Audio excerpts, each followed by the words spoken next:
Greetings, Ventures. This is Lauren, your guild advisor, and a new trailer for DanMachi Season 4 Part 2 dropped yesterday. This video was originally supposed to come out yesterday, but when I went to start editing the video last night, I realized when I recorded it, I did not set up my OBS properly, so one of the segments had no audio in it. That was great. So we're re-recording this, and for those of you that watched me during the first part of Season 4, you might be wondering why did it take so long for you to upload another video. I apologize for that. Initially, I only planned to take like a week or so off before making some DanMachi content, going over some of the characters that would be more relevant in Season 4 Part 2. I still plan on getting one or two of those videos out before the second part comes out. But in that time, I was having a rough time with my actual job. Ended up getting laid off, and I'm currently filling out job applications and all that stuff. So I didn't really have too much motivation in general at that time. But we're back at it now, getting back into the groove. And let's go ahead and watch the new trailer for Season 4 Part 2 coming out in January. Right? Just saying, there's no subtitles here. I couldn't find one at the time, and it might be better for those of you that don't want any spoilers anyway. But yes, I am very much looking forward to this part, the second half of Season 4, because it's covering my favorite arc in the entire series, my favorite volume, Volume 14. Here's a new monster.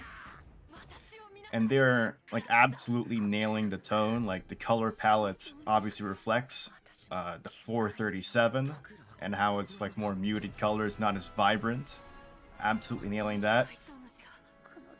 Amphi's buying a fight, and yeah, I think I've said this before. I'm a bit worried about this one because I'll be honest, the CGI isn't exactly the best looking, and we'll dive a bit more into the trailer when we get through all of this. And this is going to be the new ED you hear by sajou hana, who did the OP in the first part. And I'm also looking forward to Astrea Familia stuff. Like, one of the things I'm most looking forward to in part 2 are these flashbacks with Ryu's old Familia. There's Kaguya. And these are all the Familia members. We've only had art for like the main members, like between the light novel and the mobile game, but now we're getting like designs for all the members of Astrea Familia, which is awesome. And you can see Ryu and Belle have picked up some new weapons and clothing.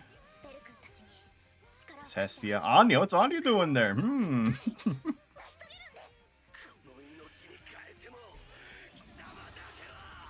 Oh. And I believe what you hear in the background is the new opening by Saori Hayami. She did the Eevee last season, and she's also the voice actress for Ryu, so very fitting that she continues to be singing songs, since this is really Ryu's arc, and all those tears.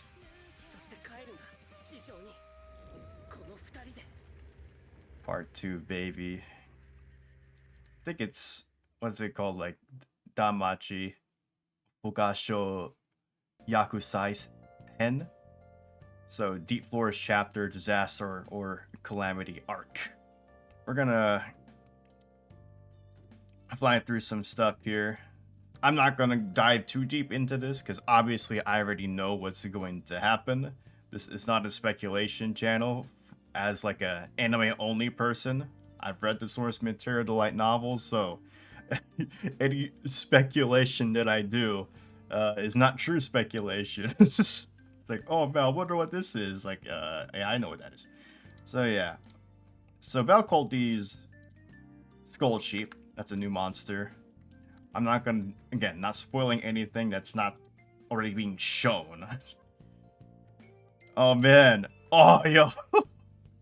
Oh, look at Belle. Belle looks out of it. You're just like, yo, wake up. Yeah, they're not having a fun time because they're already like beaten up, beaten down. As you saw at the ending of Season 4 Part 1, they got out of the Lambton. They're already like exhausted from battle, and their clothes are disintegrated from the stomach acid. They have burns from the stomach acid of the monster. Like, they have, like, no supplies. They're not having a fun time. Like, Ryu's been on 437 before, but that was with, like, an entire Familia all geared up. Nothing, not like being stranded. And yeah, this, I'm so worried. I'm so worried about this. Amphisbaena. Like, I think I talked a bit about this in my final review for like episodes 10 through 11, but the CGI for the Amphisbaena, like it doesn't look the best. it doesn't really blend well with the art style of the overall show. Like, it's just like, it just sticks out. Like, I'm not adverse to CGI. I'm not like allergic to CGI. Like, if it's like, some people will be like, if CGI anything is included, they're already like hard out on it. But like, I like a lot of CGI anime. Like, Beastars is good, Land of the Lustrous is very good, and if this was like more in the style of like a Arc System Works game, like the way they use CGI that looks like 2D when you actually see it, like in Dragon Ball FighterZ or again Guilty Gear, I think that would work well. But I just think the CG, I guess, it seems it just looks too detailed versus how everyone else is like drawn and colored. It's just too detailed. But we'll see how it goes in action when the show actually comes out. But yeah, it's very off-putting. But maybe they want it to look off-putting because it's a Monster X. But then again, for most of the time, Juggernaut is like 2D drawn. So I don't know, man. I hope it looks good. I hope it looks better in motion. We actually see it. And again, Sajou no Hana singing the ED. And oh man, I'm so excited for this Astrea Familia stuff.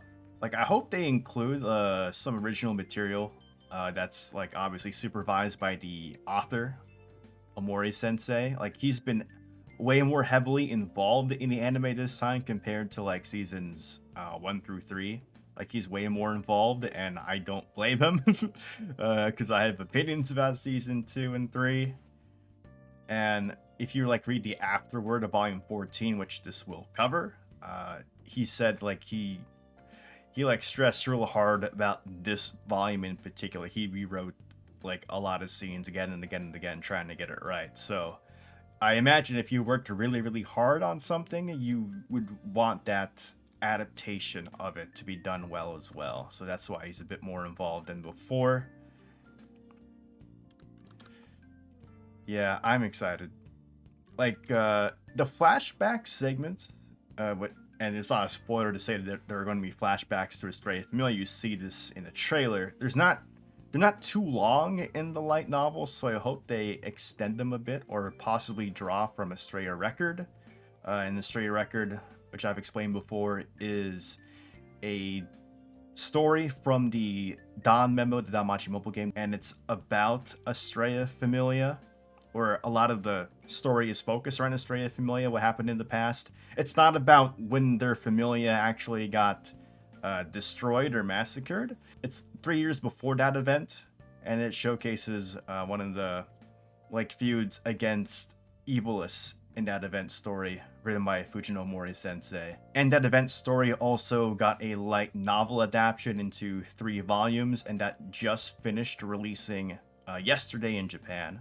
But they can draw some material from that and put it in here. But yeah, I'm just excited to see the interactions there. And of course this. So yeah, you can see that Ryu has picked up some clothes. Because they can't have the entire anime where Ryu is just like barely clothed at all. Though some of you may like that. And Ryu's my favorite character, but we need some modesty here, okay? We're not gonna dwell too long on this. You guys, oh yeah, but this Hestia. It's been a while since you guys probably seen her, because she's not really that involved in the events, but you get to see her again. And a lot of you are probably wondering, why the heck is Anya being shown here? What is she wearing? What's going on? And there's Tsubaki as well. I'm not gonna say too much about that.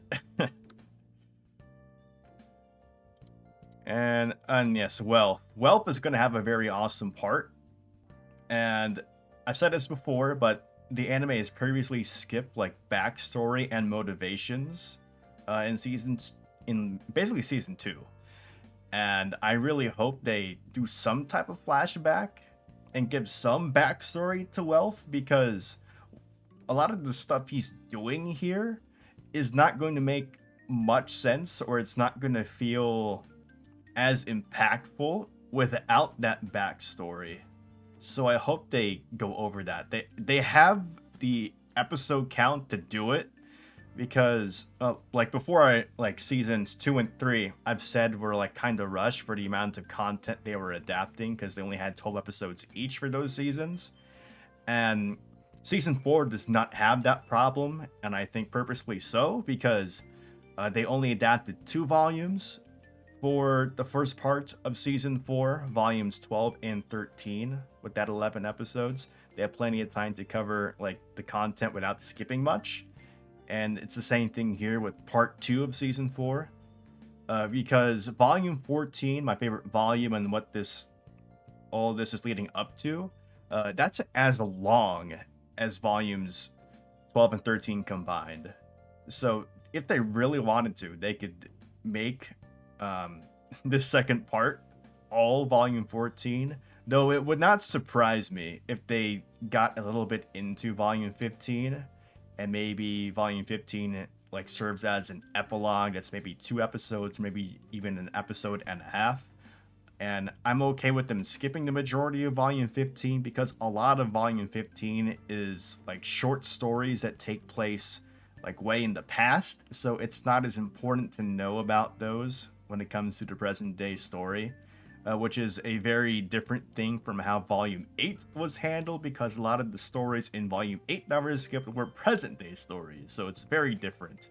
So they can get away with like only adapting parts of volume 15, like just the present day segments, and it working fine as an epilogue, if they are going to delve into volume 15 territory. Again, this should be releasing on Thursdays, again, if you're in North America, like how Season 4 Part 1 worked, and it should be starting on January 5th, and on the same services they were accessible on before, like in North America, that is HiDive, or at least in the US where I am. As far as like the production, I hope it holds up pretty well, because I mentioned like during like the last few episodes of part 1, it felt like the quality dropped a tiny bit, with the exception of like a few segments, but it did kind of feel like they were taking their foot off the gas, maybe switching staff to focus on part 2. And if that is the case, if part 2 is going to be better for it, then I'll be happy. I've said before, if the final fight, like the final climactic fight of part 2, doesn't like have me on the ground on my knees in tears of joy, there's something wrong with the adaptation, because I the ending of volume 14 is incredible, in my opinion, and if they miss on that, oh god, I'd be really disappointed. So I'm hoping that that's the main thing that's going on, that they're focusing more attention onto part 2. And that's the best case scenario. Because again, I mentioned that like the Moss Huge fight that happened in the middle of part 1, like that exceeded my expectations. Because as far as the Moss Huge goes, like it's a really cool fight in the light novel, but in terms of like overall significance, it's kind of like a minor monster. It does showcase that monsters are getting more threatening and more intelligent. But the Juggernaut has a lot more emotional connection to the characters, Ryu especially. So it is kind of weird to me how it felt like they exceeded my expectations when it came to the Moss Huge, but did not meet those same kind of expectations when it came to the ending of part 1. So hoping to do a better job, of course. Though there is some confidence, because I believe they showcased the first few episodes of part 2 in selected theaters in Japan. So the first few episodes are done and done well enough to where they're like showing them off at theaters. So I'm hoping that that means production is going well and we're gonna have a awesome finale when it gets to that time. I believe when would that air? Like in March, probably. Yeah. While we're at it, we also have some other DanMachi news to go over. The manga adaptation of Familia Chronicle episode Freya was announced for a localization by Yen Press. Not too surprising because Familia Chronicle episode Ryu also had a manga adaptation localized by Yen Press, and Volume 1 is planned to release on April 18th. I really like the art style used in the manga adaptation, so definitely worthwhile if you want to see these stories done in a manga format. Also, Yen Press announced a localization for the DanMemo manga adaptation for the Winter Reverie story that was one of the Christmas events that was done in the past. It's non-canon, but it was written by Fujino Mori-sensei, the author of the DanMachi light novels. So, a very interesting license, but I guess it makes sense. Yen Press wants to go ahead and translate and release any DanMachi material they have, even if it is non-canon, which also makes me really hope that they announce a translation or localization of Astrea record, which I mentioned earlier in this video. That story about centered around Astrea Familia in the past 7 years ago from DanMachi present. All 3 volumes have released as of yesterday in Japan, and you can actually like view that story via the DanMemo event, the mobile game, and it's fully voice acted, but it was reformatted to fit into a light novel format with some changes by the author himself. So I'm really interested in like reading that in proper light novel form, and like the translation is fine in the mobile game, but it's definitely like not up to par in terms of quality with the actual light novel releases. So again, hoping that Yen Press announces something. I've actually imported the first 2 novels from Japan. I can't read Japanese. Maybe I can read some hiragana, but that's about it. And when it comes to Volume 3, it's actually a bit special because there's 2 different editions of Volume 3. A standard cover with Astrea the goddess and Ryu with a ponytail. I'm glad they kept that from the mobile game design. I love ponytail Ryu, looks great. And then the other cover is for the limited edition of Volume 3, which features Zard, Erebus, and Althea. I won't say too much about these characters because it's, I guess, kind of a spoiler. Though I will mention that Zard is from Zeus Familia, Althea is from Hera Familia, and Erebus is a god. So there's that. And also with the limited edition of Volume 3 of Astrea Record, there is an exclusive What If short story about Althea. I'm not quite too sure what it's about, but I can imagine what it might be about. So I'm really hoping those get translated because I really want to read them, especially that short story, which I don't really know too much about. And also remember that these 3 Astrea Record volume releases were part of a DanMachi 10th anniversary announcement that there would be a 6 light novel consecutive release in a 6-month period of time. Of course, that's just for Japan, so they already had the 3 Astrea Record volumes for October, November, and December. And then in January, that's when main series volume 18 will release in Japan. So we will officially be in spoiler territory once again, like we just caught up with the Japanese light novel releases when volume 17 released earlier in the year. But now we'll be back into putting the spoiler guards on. I don't want to see that stuff.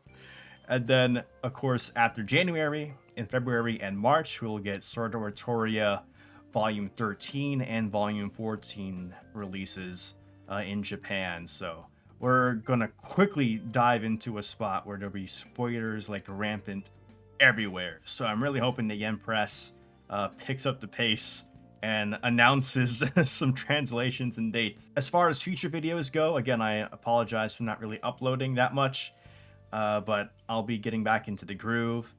Hopefully, I'll be able to get a video out or two before Season 4 Part 2 comes out, because I want to cover a few characters. Bring you guys up to speed on some characters to increase your enjoyment of Part 2 when it releases. So look forward to that. Of course, we'll be continuing the cut content videos as Season 4 Part 2 airs, like I've handled Part 1. But anyway, guys, thanks for continuing to keep up with the channel. If you want to see more DanMachi content, go ahead and give this video a like and sub to the channel. Don't forget to follow me on my socials. This is Lauren, your Guild Advisor, signing out. "